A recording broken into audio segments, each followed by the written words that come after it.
살려주세요! 제발 저 좀 살려주세요! 여기 한국 사람이 잡혀 있어요! 캄보디아. 어둠이 짙게 깔린 도시에서 330명의 한국인이 납치감금 협박당하는 끔찍한 사건이 벌어졌습니다.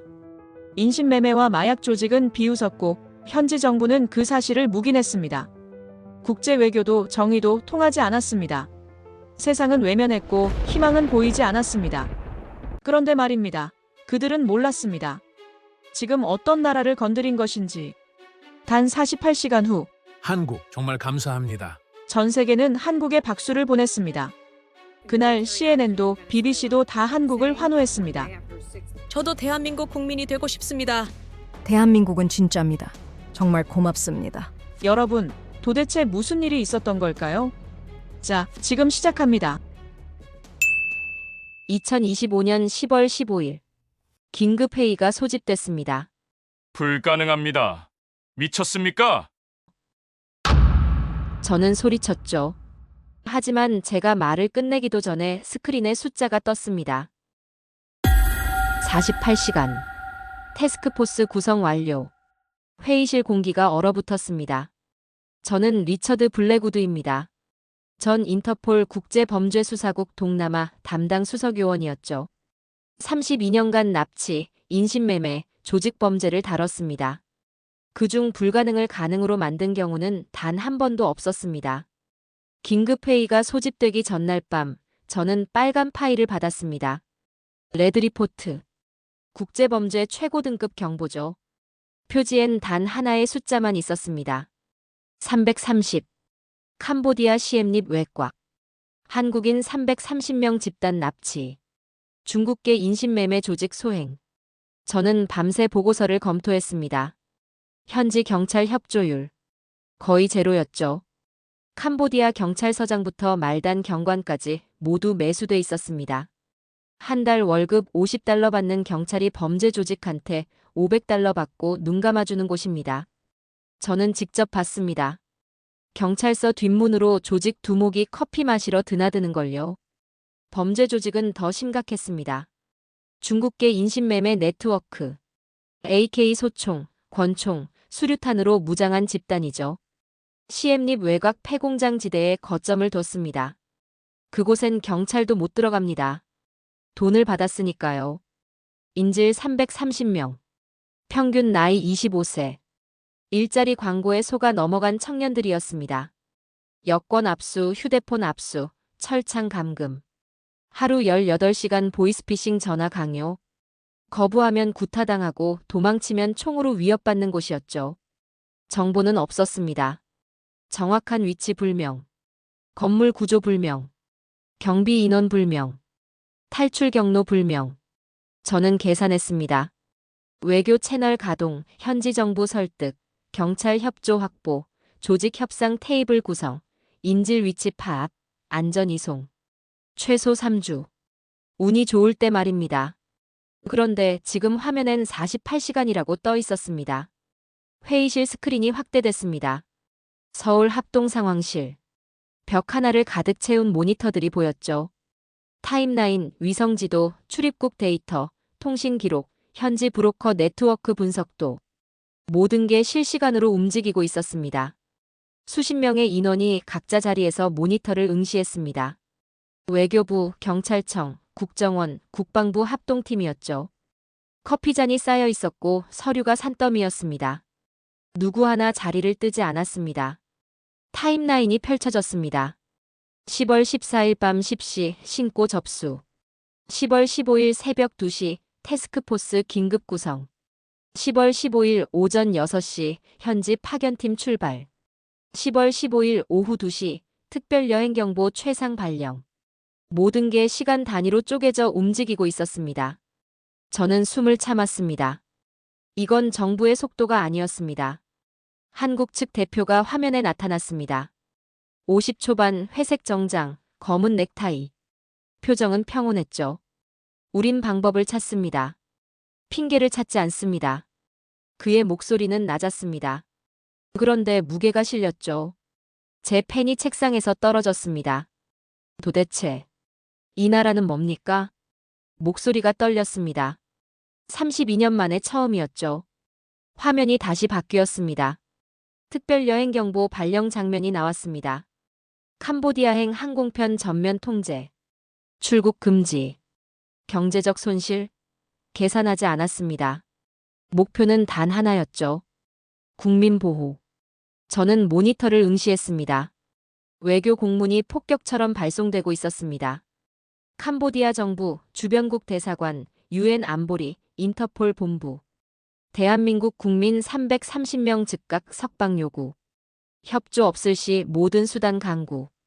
모든 수단. 그 문장이 제 눈에 박혔습니다.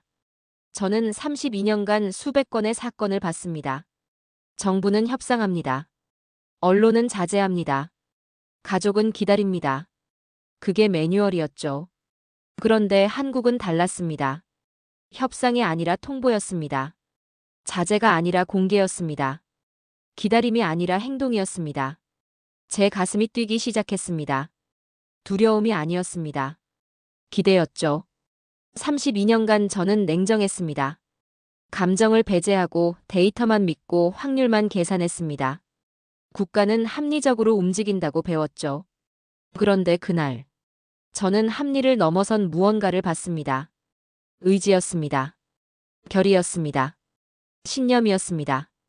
화면 속 48시간 카운트다운은 멈추지 않았습니다. 이미 12시간이 지나 있었죠. 저는 노트를 펼쳤습니다. 그리고 한 문장을 적었습니다. 한국 모델. 관찰 시작. 제 손은 떨리고 있었습니다. 48시간 중 24시간이 지났습니다. 저는 런던 사무실에서 서울 상황실 화면을 지켜봤습니다. 그때 이상한 패턴을 발견했습니다. 외교 공문이 폭격처럼 쏟아지고 있었죠. 캄보디아 외교부, 경찰청, 주지사실, 유엔, 아세안, 인터폴. 총 47건. 모든 문서에 같은 문장이 박혀 있었습니다. 대한민국 국민 330명의 즉각적 석방을 요구합니다. 협조를 요청하며 미협조 시 이를 공식 기록으로 남깁니다. 저는 멈췄습니다. 미협조를 기록한다? 이건 협조 요청이 아니었습니다. 증거 수집이었죠. 한국 측 이강현 차관이 화면에 나타났습니다. 명분을 쌓고 있습니다. 협조를 구했다는 증거와 협조하지 않았다는 증거. 둘 다 필요합니다. 저는 숨을 멈췄습니다. 처음부터 협조를 기대하지 않았다는 뜻이었습니다. 화면이 전환됐습니다. 정보 링크맵이 펼쳐졌죠. 빨간 점들이 지도 위에 찍혀 있었습니다. 푸놈펜 공항 택시 기사, 시엠립 식당 종업원, 외곽 약국 주인, 폐공장 인근 호텔 청소부. 한국은 현지 경찰을 완전히 우회했습니다. 10달러, 20달러씩 건네며 미세 네트워크를 구축했죠. 피해자 이동 경로가 그려졌습니다. 푸놈펜 공항, 시내 호텔, 시엠립 외곽, 폐공장 지대. 브로커 명단 확인. 조직 중간책 얼굴 사진 확보. 경찰 간부 3명과 조직의 금전 거래 내역 포착. 모든 정보가 현지 경찰 없이 확보됐습니다. 저는 깨달았습니다. 한국은 부패를 변수로 보지 않았습니다. 전제로 깔았죠. 세 번째 화면이 나타났습니다. 연간 4,300억 원. 한국이 캄보디아에 지원하는 공적 개발 원조였습니다. 도로, 병원, 학교, 상하수도. 캄보디아 인프라의 30%가 한국 자금이었죠. 외교부 브리핑이 떴습니다. 현재 원조 사업 전면 재검토. 협조 부재 시 신규 투자 중단 검토. 캄보디아 총리실이 흔들렸습니다. 긴급회의 소집. 주캄보디아 대사 직접 방문. 돈이 아니었습니다. 신뢰를 저울에 올린 것이었죠. 네 번째 패턴이 보였습니다. 한국 온라인이 들끓고 있었습니다. 분노, 요구, 압박. 보통 정부는 여론을 통제합니다. 그런데 한국은 공개했습니다. 국민이 요구합니다. 정부는 답해야 합니다. 분노를 정치 부담이 아니라 추진력으로 전환하고 있었습니다. 저는 중얼거렸습니다. 이건 설계다. 명분 구축. 독자 정보망. 경제 레버리지. 여론 에너지화. 4개의 축이 동시에 작동했습니다. 외교, 정보, 경제, 국민. 모두 한 방향. 구출. 저는 과거를 떠올렸습니다. 태국 납치 사건 6개월 협상 실패. 베트남 납치 사건 8개월 협상 몸값 지불 조직 생존. 한국은 달랐습니다. 48시간. 협상이 아니라 압박. 타협이 아니라 통보. 저는 노트를 펼쳤습니다. 한국 모델. 첫째, 명분을 쌓는다. 둘째, 정보를 독자 확보한다. 셋째, 경제를 레버리지로 쓴다. 넷째, 여론을 동력으로 쓴다. 32년간 저는 국제 표준을 따랐습니다. 협상, 중재, 타협. 그런데 한국은 새 표준을 만들고 있었습니다. 화면 속 카운트다운. 30시간 경과. 남은 시간 18시간. 상황실 인원들은 자리를 지켰습니다. 커피잔이 쌓였고 모니터는 쉬지 않았죠. 이 차관이 말했습니다. 다음 단계로 넘어갑니다. 군사 옵션 검토입니다. 제 손이 떨렸습니다. 이건 협상이 아니었습니다. 선전포고였죠. 저는 깨달았습니다. 한국은 이미 알고 있었던 겁니다. 부패한 정부와 협력할 수 없다는 걸. 조직과 협상할 수 없다는 걸. 시간이 생명이라는 걸.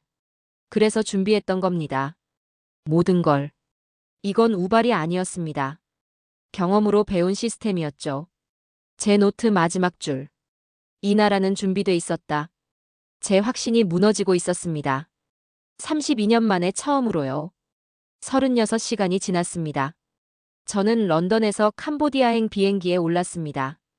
관찰을 멈췄습니다. 현장으로 가기로 했죠. 시엠립 공항에 도착했을 때 한국 연락 장교가 기다리고 있었습니다. 30대 중반 짧은 머리, 민간인 복장. 그러나 걸음걸이가 달랐습니다. 군인이었죠. 차는 시내를 벗어나 외곽으로 향했습니다. 비포장도로를 30분 달렸습니다. 낡은 2층 건물 앞에 멈췄죠. 안전가옥이었습니다. 안으로 들어서자 공기가 달랐습니다. 커튼이 단단히 쳐져 있었고 습기가 배어 있었습니다. 낮은 목소리들이 들렸죠. 2층으로 올라갔습니다. 방 한가운데 화이트보드가 서 있었습니다. 위성 지도가 붙어 있었고 빨간 선들이 그려져 있었습니다. 출입시간표, 철수 경로, 비상 연락망, 그리고 사람들. 7명. 모두 검은색 티셔츠에 전술 바지를 입고 있었습니다. 707 특수임무대대. 대한민국 대테러 특수부대였죠. 대장으로 보이는 사람이 지도를 가리키며 브리핑을 시작했습니다. 위성지도 위 빨간 점. 시엠립 외곽 폐공장 지대. 인질 330명 확인 완료. 적 병력 정보가 적혀 있었습니다. 중국계 조직원 약 40명. AK 소총, 권총, 수류탄 보유. 경계 근무 교대 시간까지 파악돼 있었죠. 침투 루트 2개가 그려져 있었습니다. 파란 선 정문. 초록 선 지하수로. 저는 파란 선을 봤습니다. 정문은 위험했습니다. 현지 경찰이 조직과 연결돼 있었으니까요. 그런데 대장이 파란 선에 큰 X 표시를 했습니다. 미끼라는 뜻이었죠. 현지 경찰에게 정문 진입 계획을 흘립니다. 그들이 조직에 알립니다. 조직은 정문 경계를 강화합니다. 그동안 실제 팀은 초록 선으로 침투합니다. 저는 숨을 들이켰습니다. 함정 안에 함정을 놓은 것이었습니다. 초록 선을 따라갔습니다. 공장 뒤편 배수로. 폭 1m. 길이 50m. 공장 지하로 연결. 좁았습니다. 매복당하면 빠져나올 수 없는 구조였죠. 그래서 선발대가 먼저 들어간다고 적혀 있었습니다. 안전 확인 후 본대 투입. 테이블 위에 장비들이 펼쳐져 있었습니다. 야투경, 볼트 커터, 사일런서 장착 권총, 응급 키트, 플래시뱅, 케이블 타이. 대원들이 각자 장비를 점검했습니다. 총기 분해 조립, 탄창 확인, 통신 장비 테스트. 모든 동작이 기계처럼 정확했습니다. 말은 없었지만 눈빛이 교차했죠. 저는 그들을 관찰했습니다. 평균 나이 30대 초반. 손끝에 떨림이 없었습니다. 두려움을 감춘 것이 아니라 훈련으로 극복한 것이었죠. 화이트보드 옆에 시간표가 붙어 있었습니다. 디데이 마이너스 12시간. 침투 예정 시각 새벽 2시. 대장이 화이트보드 위에 종이 하나를 붙였습니다. 작전명 약속의 귀환. 방 안 공기가 바뀌었습니다. 대원 한 명이 자리에서 일어나 물을 마셨습니다. 또 다른 대원은 지도를 다시 확인했습니다. 세 번째 대원은 노트에 뭔가를 적고 있었죠. 저는 슬쩍 봤습니다. 나라가 나를 믿는다. 제 가슴이 뛰었습니다. 저는 대장에게 다가갔습니다. 전례가 있습니까? 2011년 아덴만 여명 작전. 소말리아 해적 소탕. 선원 전원 구출. 그가 짧게 답했습니다. 저는 고개를 끄덕였습니다. 전례는 과거가 아니라 체계였습니다. 밤이 깊어졌습니다. 대원들은 각자 준비에 들어갔습니다. 한 명은 지도를 암기했습니다. 한 명은 통신 코드를 반복 확인했습니다. 한 명은 조용히 눈을 감고 호흡을 가다듬었습니다. 창밖으로 달빛이 들어왔습니다. 시엠립 외곽의 밤은 고요했습니다. 저는 노트를 펼쳐 적었습니다. 허세와 의도의 차이는 준비에서 드러난다. 그들의 전례는 영웅담이 아니다. 체계다. 제 손은 더 이상 떨리지 않았습니다. 희망이 들어왔습니다. 가능성이 아니라 의지로요. 디데이가 다가오고 있었습니다. 40시간이 지났습니다. 안전가옥에 긴급 보고가 들어왔죠. 현지 경찰 협조 상황 문서가 화면에 떴습니다. 요청 20건 중 회신 6건. 협조율 30%. 나머지 14건은 모두 같은 답변이었습니다. 확인 불가. 저는 모니터를 응시했습니다. 이건 이상했죠. 확인 불가가 이렇게 많을 리 없었습니다. 의도적 회피였습니다. 더 심각한 보고가 올라왔습니다.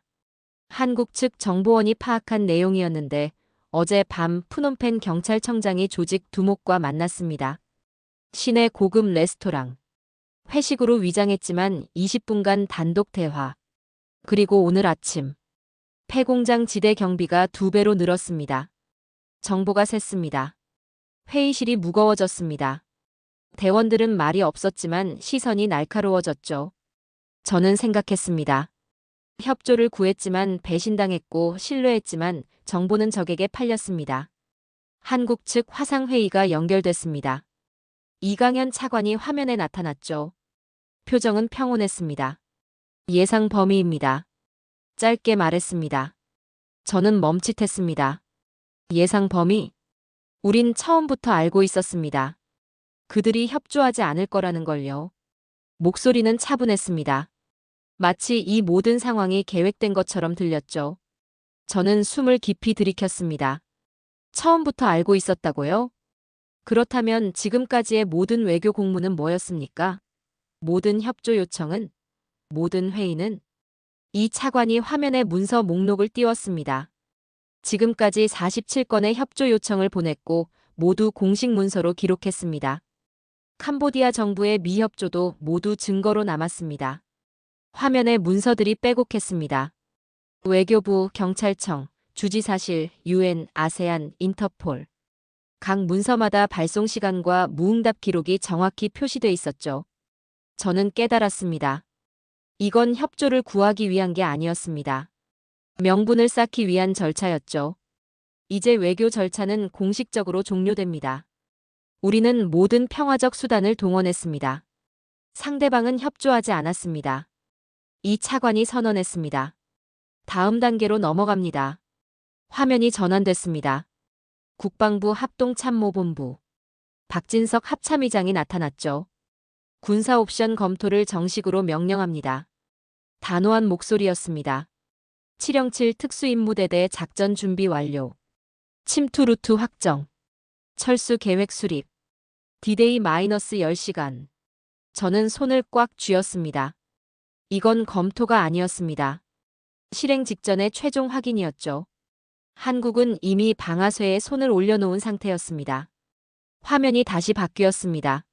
서울 상황실. 48시간 동안 자리를 지킨 인원들의 지친 얼굴이 보였습니다. 쌓인 커피잔, 빼곡한 서류. 화면 중앙에 4글자가 떠 있었습니다. 모든 수단 강구.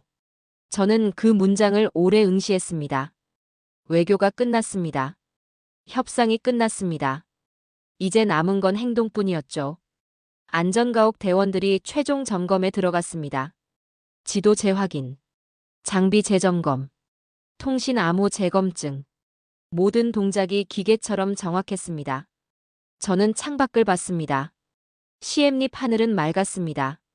평화로웠죠. 그러나 그 평화 아래로 폭풍이 몰려오고 있었습니다. 제 머릿속이 복잡했습니다. 32년간 저는 합리를 믿었습니다. 외교, 협상, 타협. 그게 문명의 방식이라 배웠죠. 그런데 한국은 그 모든 확신을 무너뜨리고 있었습니다. 아니, 새로운 합리를 만들고 있었습니다. 부패한 정부와 협력할 수 없다면 우회한다. 협상이 통하지 않는다면 압박한다. 시간이 없다면 속도를 낸다. 명분이 필요하다면 싸는다. 그리고 모든 준비가 끝나면 주저없이 행동한다. 이건 무모가 아니었습니다. 치밀한 계산이었죠. 감정이 아니라 설계된 결이었습니다. 저는 노트를 펼쳤습니다. 명분을 쌓았다. 이제 행동할 권리를 얻었다. 적었습니다. 이건 분노가 아니다. 설계된 결이다. 그런데 두려웠습니다. 국가가 이렇게까지 결단할 수 있다는 게, 외교 실패를 전제하고 움직인다는 게, 군사 행동을 계획의 일부로 포함시킨다는 게 합리적이었지만 동시에 두려웠습니다. 그런데 이상하게도 확신이 들었습니다. 이 나라는 해낼 것입니다.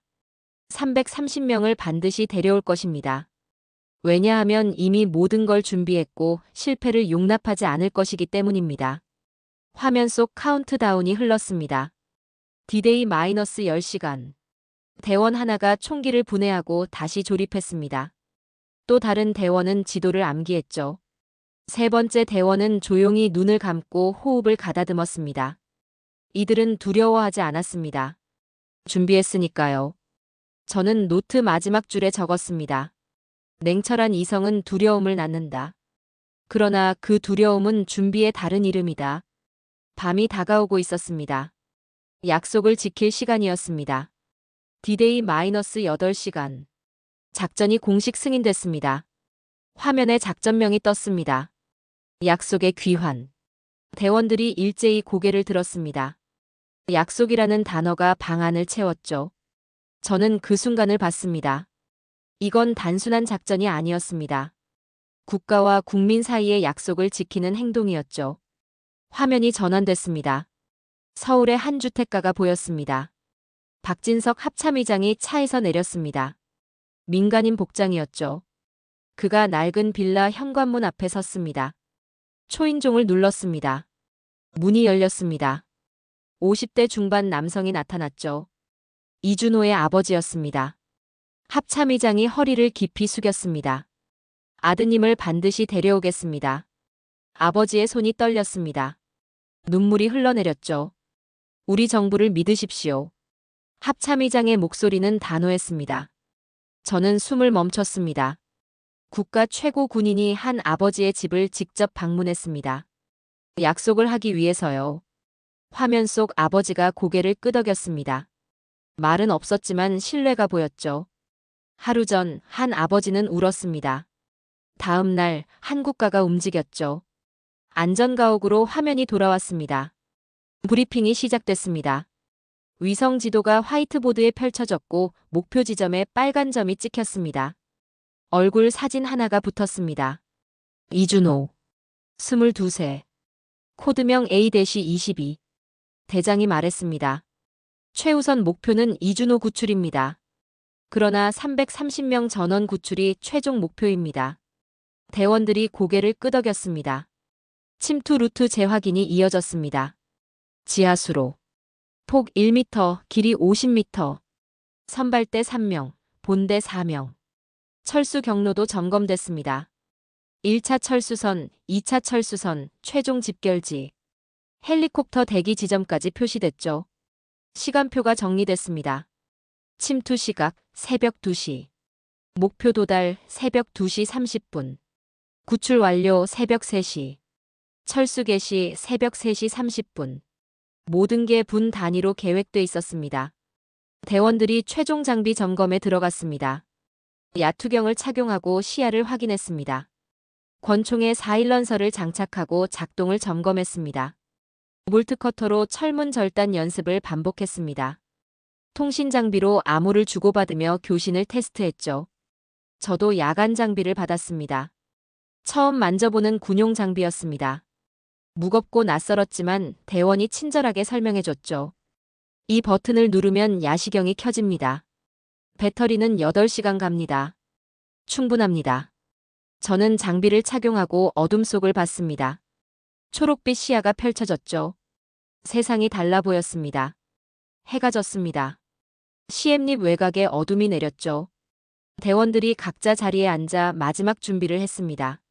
한 대원이 총기를 분해하고 천천히 다시 조립했습니다. 손끝이 정확했죠. 또 다른 대원은 지도를 펼치고 경로를 손가락으로 따라갔습니다. 암기하는 중이었습니다. 세 번째 대원은 작은 노트를 꺼내 뭔가를 적고 있었습니다. 저는 슬쩍 봤습니다. 나라가 나를 믿는다. 짧은 문장이었지만 무게가 있었습니다. 제 가슴이 뛰었습니다. 이들은 단순히 명령을 따르는 게 아니었습니다. 신뢰에 답하고 있었죠. 대장이 대원들을 모았습니다. 707의 좌우명을 기억하십니까? 끝까지 간다. 대원들이 일제히 답했습니다.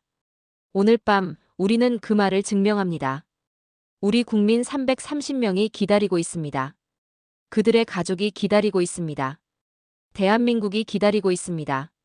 침묵이 흘렀습니다. 끝까지 갑니다.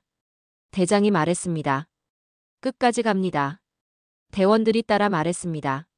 저는 그들을 봤습니다. 눈빛에 두려움이 없었습니다. 아니, 있었을 겁니다. 그러나 결의가 더 컸죠. 707의 침묵은 기도의 형태였습니다. 시각이 다가왔습니다. D-Day -2시간. 대원들이 일어났습니다. 장비를 최종 점검하고 총기를 휴대하고 야투경을 착용했습니다. 검은색 전투복이 어둠 속에 녹아들었죠. 저도 일어났습니다. 관찰자가 아니라 증인으로요. 대장이 제게 물었습니다. 준비됐습니까? 저는 고개를 끄덕였습니다. 예. 목소리가 떨리지 않았습니다. 차량이 대기하고 있었습니다. 우리는 조용히 탑승했죠. 엔진 소리가 낮게 울렸습니다. 차가 출발했습니다. 어둠 속으로 향했습니다. 저는 창밖을 봤습니다. 시엠립 외곽은 고요했습니다. 별이 빛났죠. 그러나 곧 폭풍이 몰아칠 것입니다. 저는 노트에 마지막 문장을 적었습니다. 이건 작전이 아니라 약속의 회복이다. 나는 그들의 군화를 보며 생각했다. 이건 국가의 발걸음이다. 차는 멈추지 않고 달렸습니다. 약속을 지키러 가고 있었습니다. 새벽 1시 50분. 목표 지점 500m 전방에서 차가 멈췄습니다. 대원들이 내렸습니다. 소리 없이 움직였죠. 달빛 아래 그림자처럼 보였습니다. 선발대 3명이 앞서 나갔고 나머지는 50m 뒤에서 따랐습니다. 시엠립 외곽 폐공장 지대. 녹슨 철문과 부서진 벽돌. 매미 소리만 들렸죠. 선발대가 손신호를 보냈습니다. 경계병 2명 확인. 정문 좌우 배치. 우리는 우회했습니다. 지하수로 입구를 향해 이동했죠. 5분 후 배수로 입구에 도착했습니다. 폭 1m. 철망이 막고 있었습니다. 대원이 볼트커터로 철망을 절단했습니다. 딱딱. 작은 소리만 났죠. 선발대가 먼저 들어갔습니다. 우리는 기다렸습니다. 안전. 진입. 통신기에서 신호가 왔습니다. 우리는 하나씩 수로로 들어갔습니다. 어둡고 좁았습니다. 악취가 코를 찔렀고 오물과 물이 발목까지 차올랐습니다. 저는 손전등 불빛을 따라 기어갔습니다. 50m가 영원처럼 느껴졌죠. 출구가 보였습니다. 공장 지하였습니다. 우리는 하나씩 올라갔습니다. 지하 복도. 시멘트 바닥, 낡은 벽, 깜빡이는 형광등. 우리는 천천히 전진했습니다. 그때 문이 열렸습니다. 텅 빈 공간이 우리를 맞았습니다. 아무도 없었죠. 대장이 손을 들었습니다. 함정. 그 순간 총성이 울렸습니다. 벽이 부서졌고 탄피가 튀었습니다. 좌우에서 총알이 쏟아졌죠. 엄폐. 우리는 벽 뒤로 숨었습니다. 총성이 귀를 찢었고 먼지가 눈을 가렸습니다. 대원 하나가 쓰러졌습니다. 어깨에 맞았죠. 부상자. 대원 둘이 그를 끌고 엄폐물 뒤로 숨었습니다. 대장이 통신기에 대고 외쳤습니다. 브라보팀 상황 보고. 잡음만 들렸습니다. 연락이 두절됐습니다. 대장이 빠르게 판단했습니다. 후퇴. 지하수로로. 우리는 방향을 바꿨습니다. 뒤에서 발소리가 들렸습니다. 추격이 시작됐죠. 저는 뛰었습니다. 숨이 가빴지만 멈출 수 없었습니다. 그때 제가 기억했습니다. 정보 보고서에 있던 내용. 지하 배수 시스템, 여러 갈래로 연결. 저는 소리쳤습니다. 좌측 수로. 우회 경로. 대장이 고개를 끄덕였습니다. 우리는 좌측 수로로 뛰어들었습니다. 더 좁고 더 어두웠죠. 총성이 멀어졌습니다. 우리는 기어서 전진했습니다. 무릎이 찢어지고 손바닥이 까졌지만 멈추지 않았습니다. 10분 후 다른 출구로 나왔습니다. 공장 후면이었습니다. 대원들을 세어봤습니다. 7명 중 6명. 1명 부상, 1명 실종. 대장이 다시 통신을 시도했습니다. 브라보팀 응답하라. 희미한 목소리가 들렸습니다. 발견. 인질. 북쪽 건물. 신호가 끊어졌습니다. 대장이 결정했습니다. 북쪽 건물로 간다. 우리는 다시 움직였습니다. 북쪽 건물 뒤편에 작은 문이 있었습니다.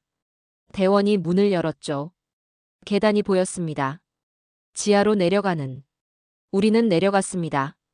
복도 끝에 철문이 보였습니다. 자물쇠가 채워져 있었죠.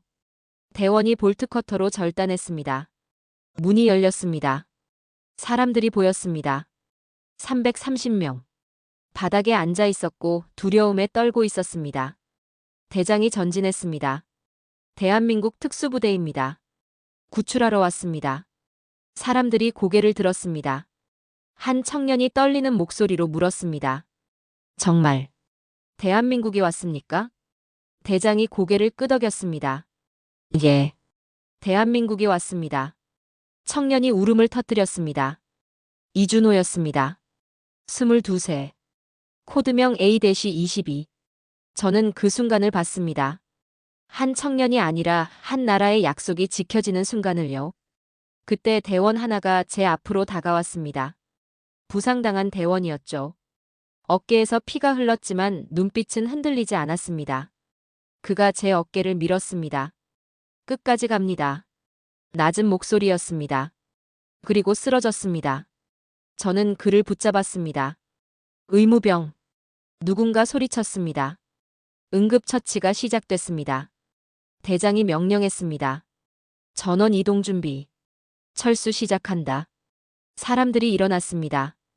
그 한 문장이 제 30년 냉소를 무너뜨렸습니다. 대한민국이 왔습니다. 그게 모든 답이었습니다. 구출이 시작됐습니다. 철수가 시작됐습니다. 330명이 줄지어 움직였습니다. 대원들이 앞뒤로 인질들을 보호했죠. 저는 중간에서 함께 걸었습니다. 이준호가 제 옆에 있었습니다. 고맙습니다. 그가 작게 말했습니다. 저는 고개를 끄덕였습니다. 말이 필요 없었죠. 우리는 지하 복도를 빠져나갔습니다. 공장 후면 출구로 향했습니다. 그때 총성이 다시 울렸습니다. 적 잔존 세력이었습니다. 약 10명. 공장 옥상에서 사격했죠. 엄폐. 대장이 외쳤습니다. 인질들이 바닥에 엎드렸습니다. 대원들이 응사했습니다. 총성이 밤을 찢었습니다. 대원 하나가 또 쓰러졌습니다. 다리에 맞았죠. 계속 전진. 대장이 명령했습니다. 부상당한 대원을 둘이서 업고 뛰었습니다. 인질들도 함께 뛰었습니다. 200m, 150m, 100m. 총성이 계속됐지만 우리는 멈추지 않았습니다. 드디어 공장 외곽을 벗어났습니다. 1차 철수선. 나무가 우거진 숲이었습니다. 우리는 숲속으로 들어갔습니다. 어둠이 우리를 숨겨줬죠. 대장이 통신기를 켰습니다. 헬리콥터 응답하라. 헬리콥터 대기 중. 좌표 전송하라.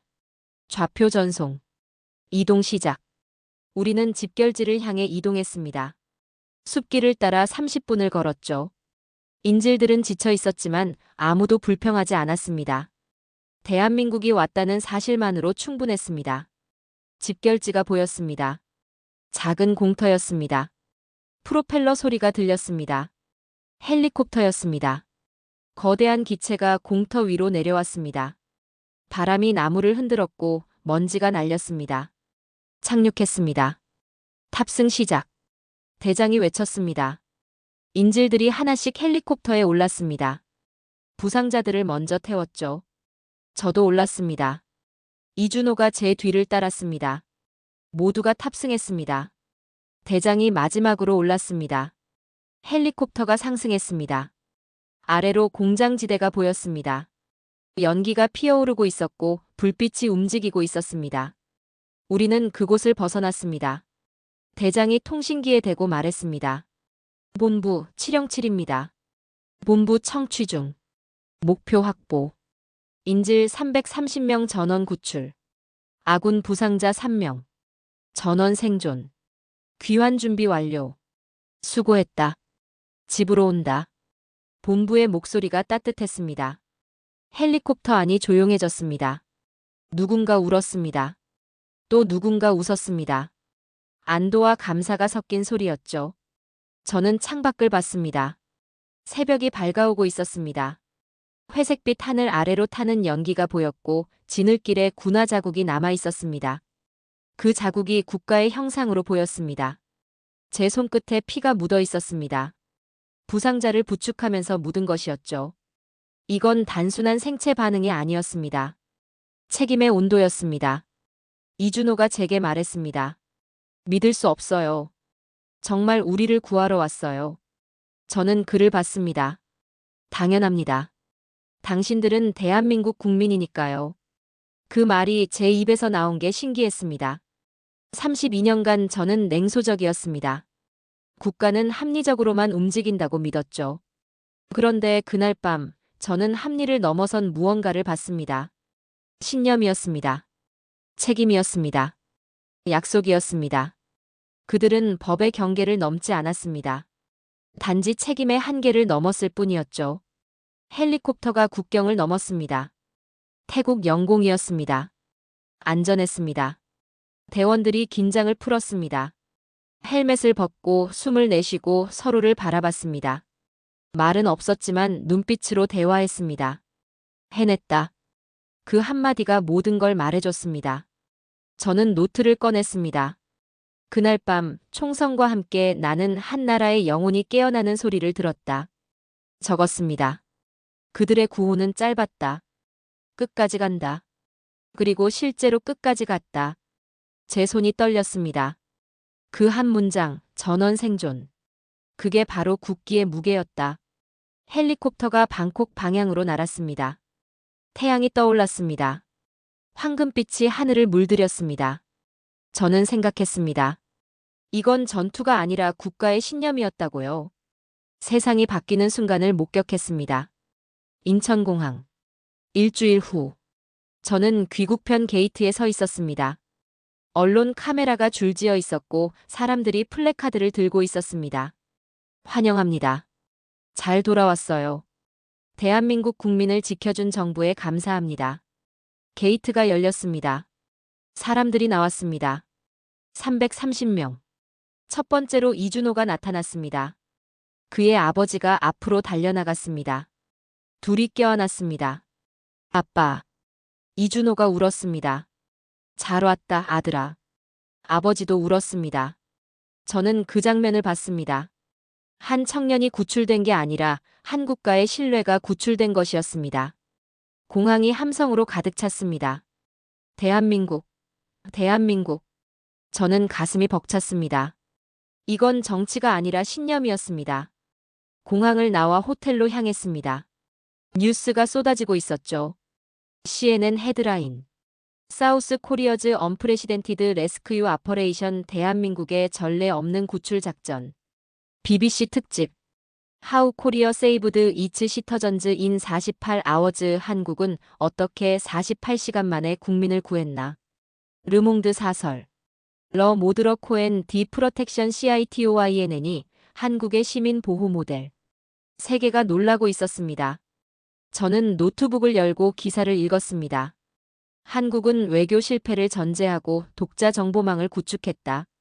경제 압박과 군사 옵션을 동시에 준비했다. 48시간이라는 전례 없는 속도로 작전을 완료했다. 이는 새로운 국가 운용 모델이다. 분석 기사들이 이어졌습니다. 저는 화면을 내렸습니다. 다음 뉴스가 떴습니다. 캄보디아 내부 변화. 부패 관료 3명 경질. 푸놈펜 경찰청장 해임. 조직 두목 체포. 그리고 현지에서 새로운 불문율이 생겼습니다. 한국인은 건드리지 마라. 범죄 조직들이 자체적으로 금기를 만들었습니다.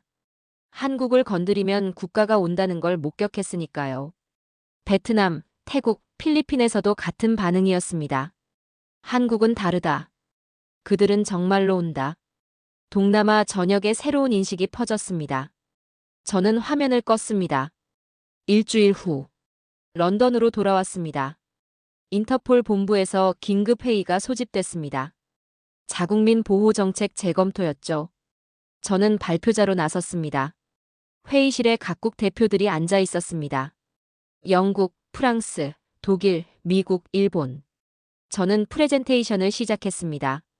한국 모델의 핵심은 속도입니다. 화면에 타임라인을 띄웠습니다. 신고 접수 후 48시간 만에 구출 완료. 이는 기존 평균 소요 시간 3주의 6분의 1입니다. 청중이 집중했습니다. 둘째, 명분 구축입니다. 외교 공문 47건을 발송하며 협조 요청과 미협조를 동시에 기록했습니다. 셋째, 독자 정보망입니다. 현지 정보를 우회하고 미세 네트워크를 구축했습니다. 넷째, 경제 레버리지입니다. 연간 4,300억 원의 원조를 협상 카드로 사용했습니다. 마지막으로 군사 옵션입니다. 외교가 실패할 경우를 대비해 특수부대를 사전 배치했습니다. 저는 화면을 넘겼습니다. 한국 모델은 자국민 보호의 새로운 기준입니다. 회의실이 조용했습니다. 영국 대표가 손을 들었습니다. 리처드, 그건 위험하지 않습니까? 타국 영토에서 군사 행동은? 저는 대답했습니다. 위험합니다. 그러나 한국은 명분을 쌓았습니다. 모든 외교 노력을 다했고 상대방이 협조하지 않았다는 증거를 확보했습니다. 국제법상 정당방위에 가깝습니다. 프랑스 대표가 물었습니다. 성공률은? 이번 작전 100%입니다. 인질 330명 전원 생존 귀환. 청중이 숨을 들이켰습니다. 저는 마지막 슬라이드를 띄웠습니다. 국가의 존재 이유는 국민을 지키는 것입니다. 한국은 이를 증명했습니다. 박수가 터져나왔습니다. 회의가 끝나고 저는 사무실로 돌아왔습니다. 책상 위에 보고서를 펼쳤습니다. 마지막 문장을 적었습니다. 나는 32년간 국가의 냉정함만을 믿었다. 그러나 한국은 나에게 국가의 따뜻함을 보여줬다. 그들의 결단은 논리가 아니었다. 신념이었다. 330명 중 한 명이라도 포기하지 않는 나라. 그게 진짜 강국이었다. 펜을 놓았습니다. 창밖 런던 하늘은 흐렸습니다. 저는 조용히 중얼거렸습니다. 그날 밤 나는 한 청년이 아니라 한 나라의 영혼이 구출되는 걸 봤다. 그리고 이제 나는 그 나라를 믿는다. 보고서를 봉투에 넣었습니다. 제목을 적었습니다. 한국 모델 국가는 국민을 지킬 수 있다. 아니, 지켜야 한다. 발송했습니다. 제 32년 냉소가 끝났습니다. 새로운 확신이 시작됐습니다.